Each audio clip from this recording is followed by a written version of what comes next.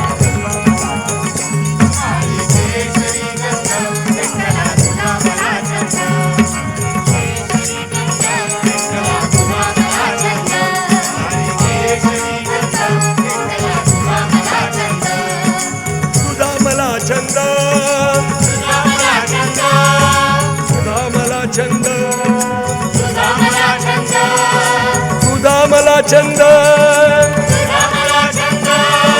तुझा मला छंद तुझा मला छंद तुझा मला छंद तुझा मला छंद केशरी गंध विठ्ठला तुझा मला छंद पारी केशरी गंध विठ्ठला तुझा मला छंद पारी केशरी गंध विठ्ठला तुझा मला छंद पारी केशरी गंध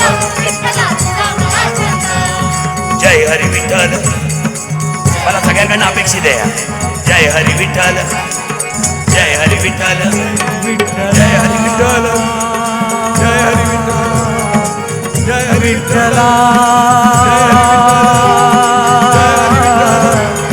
विठ्ठला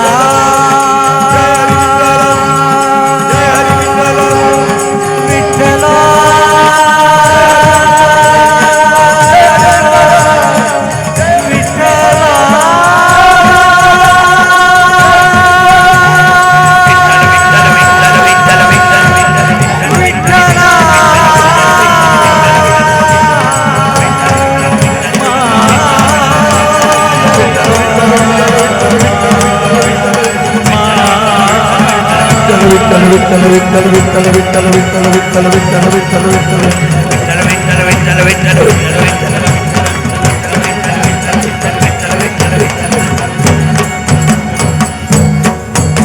श्री विठ्ठल नारायण महाराज की अशा तऱ्हेने आता दिंडी संपली आणि आता तुकाराम महाराजांचं संत श्रेष्ठ तुकाराम महाराजांनी खऱ्या अर्थानं आत्मतृप्ती अनुभवली. ज्येष्ठ नागरिक होते यांच्यामध्ये.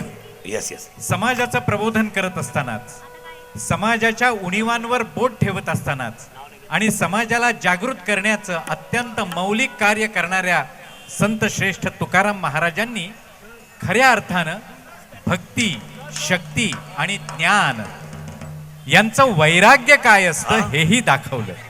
त्यामुळे ज्ञेय, ज्ञाता आणि ज्ञान यांची त्रिपुटी त्यांनी सांडली होती आणि या देहाला त्यांनी घटाची उपमा दिली होती. या घटामध्ये आत्मज्ञानाचा दीप प्रज्वलित केलाय असं ते म्हणत होते. आणि म्हणूनच खऱ्या अर्थानं उरलो उपकारा पुरता असं तुकाराम महाराज म्हणाले. या तुकाराम महाराजांनी आपल्या आयुष्यामध्ये सातत्यानं ज्या वर्मांवरती बोट ठेवलं, ज्या विषयांपासून दूर राखण्याचं सर्वांना आवाहन केलं, त्यांच्याच घरात हे द्वंद्व सातत्यानं होतं.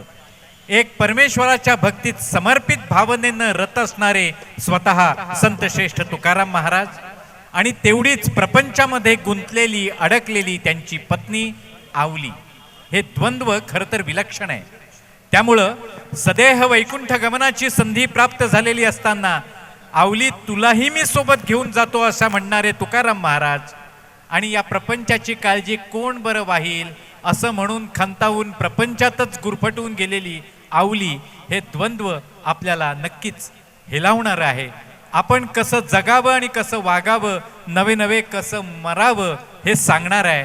आणि म्हणून तुकाराम महाराज जेव्हा म्हणतात की अणुरणीया ठोकडा तुका आकाशा एवढा, तेव्हा अत्यंत सूक्ष्मात सूक्ष्म असूनही आकाश एवढं विशाल होण्याची क्षमता त्यांनी आपल्या अंगी बाळगली होती. आणि म्हणूनच खऱ्या अर्थानं मानव रूपातील देवत्वाचा ते अवतार होते, हे निर्विवाद या शेवटच्या संत तुकाराम महाराजांच्या रचनेनं आणि अर्थातच परमेश्वराकडं त्यांनी केलेल्या मागण्यानं आजच्या या अनुभूतीच्या 11व्या पर्वाचा आपण समारोप करत आहोत. प्रभंजन मराठे आपल्या सर्वांसमोर ही तुकाराम महाराजांची रचना सादर करतायत.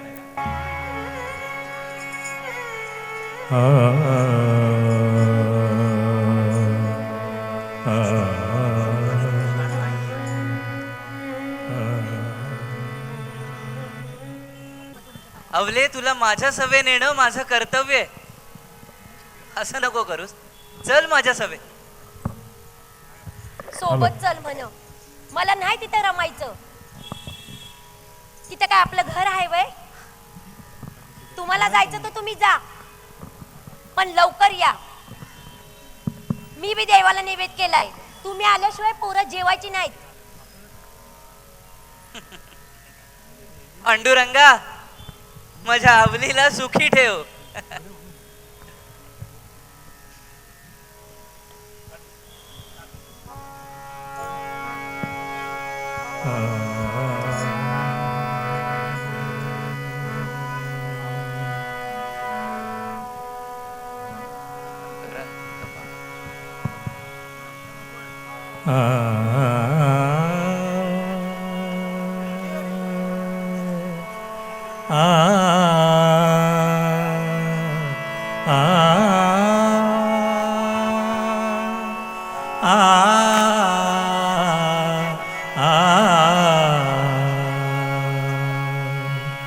अनुरणिया ठोकळा, अनुरणिया ठोकळा, अनुरणिया ठोकळा.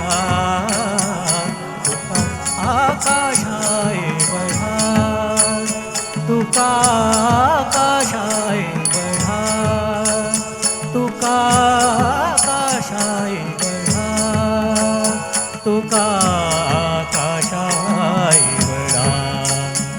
अनुरणिया ठोकळा, अनुरणिया ठोकळा. तुका आकाशाय बढा, तुका आकाशाय बढा, तुका आकाशाय बढा, तुका आकाशाय बढा. अनुरणिया ठोकळा, अनुरणिया ठोकळा.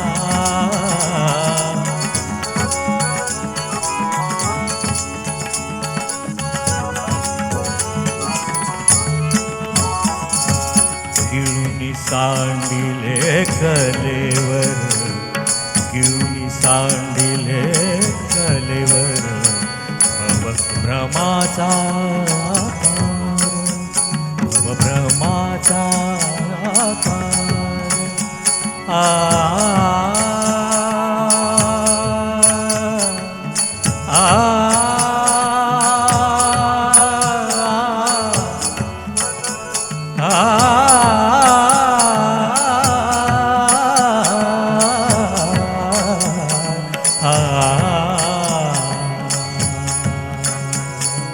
गिळूनी सांडिले कले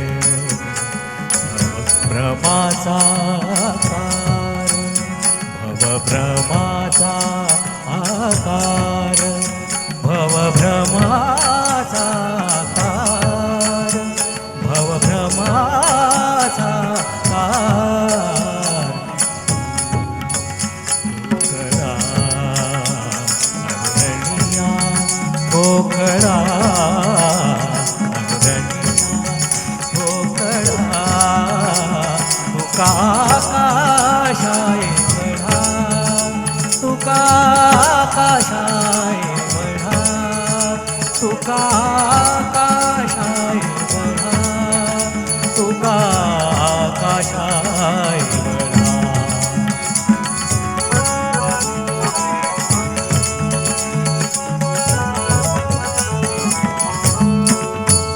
तुका म्हणे आता, तुका म्हणे आता, तुका म्हणे आता, तुका म्हणे आता, तुका म्हणे आता.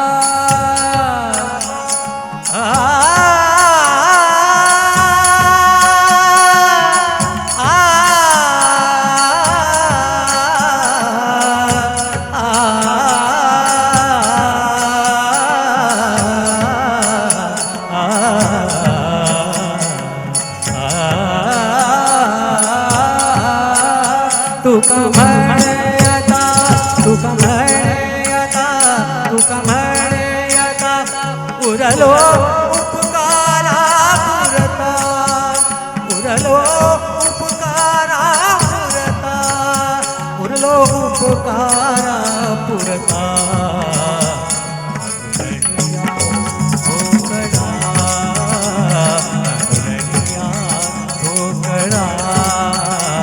तुका आकाशाय बढा तुका आकाशाय बढा तुका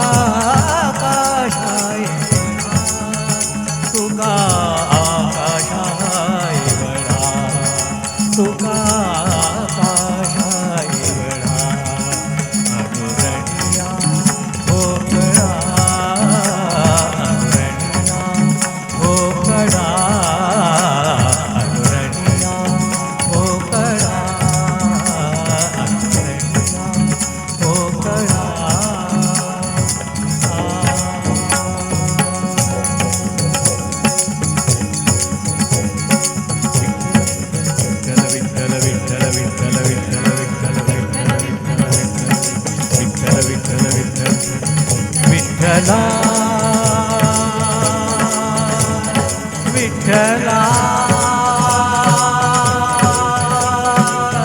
विठ्ठला विठ्ठला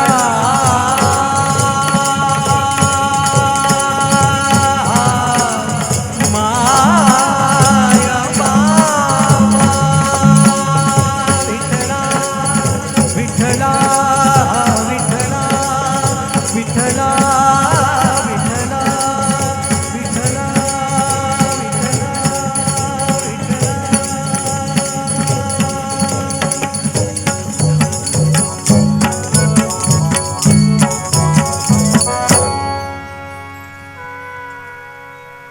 बोला पुंडली कवरदे हरी विठ्ठल. हे चिदान देगा देवा तुझा विसरण व्हावा तुझा विसरण व्हावा गोड गाईन आवडी ह्याची माझी सर्व जोडी ह्याची माझी सर्व जोडी हे चिदान देगा देवा तुझा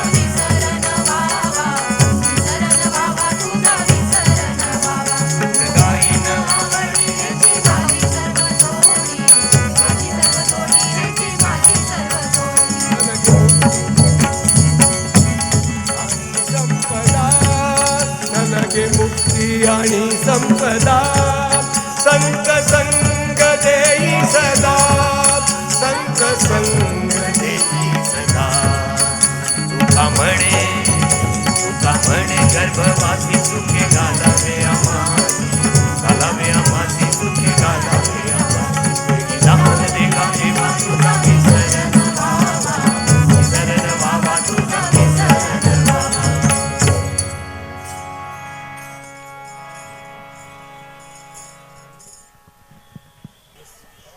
सर्वांचे हेरंब म्युझिक फाउंडेशनच्या वतीनं मनःपूर्वक आभार. अनुभूतीच्या 11व्या पर्वाला आपण सर्वांनी उपस्थित राहून जे सहकार्य केलंय त्याबद्दल हेरंब म्युझिक फाउंडेशन आपणा सर्वांचं कृतज्ञ आहे. एकदा परमेश्वराकडे प्रार्थना करू आणि प्रार्थनेनं आपल्या आजच्या अनुभूतीच्या 11व्या पर्वाचा समारोप करू. सगळ्यांना विनंती आहे, आपण आहात त्याच जागी उभे राहा आणि नामदेवांच्या भाषेमध्ये हे लोटांगण परमेश्वराच्या चरणी घालून आपण अनुभूतीचा समारोप करूया. घालीन लोटांगण बंदीन चरण डोळ्यान पाहिन रूप तुझे अलंगीन अनंत पूजन त्वमेव माता पिता त्वमेव विद्या द्रविणञ्चमेव त्वमेव सर्वं त्वमेव देव कायेन वाचा मनसेति एव निजात्मना वा सकलं परस्ते नारायणाय समर्पयामि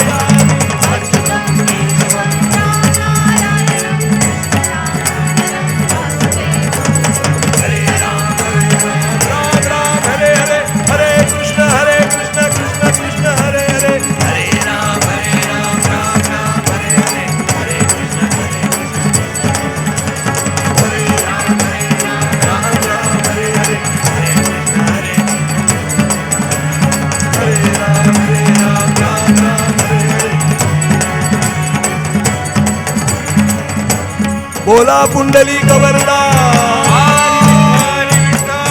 ज्ञानदेव पंढरीनाथ महाराज की जय. सर्वांचे मनःपूर्वक आभार.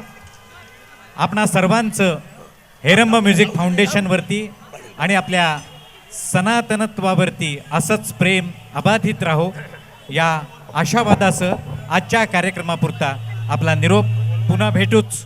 तोपर्यंत सर्वांचे धन्यवाद. शुभरात्री. जय हिंद. जय महाराष्ट्र.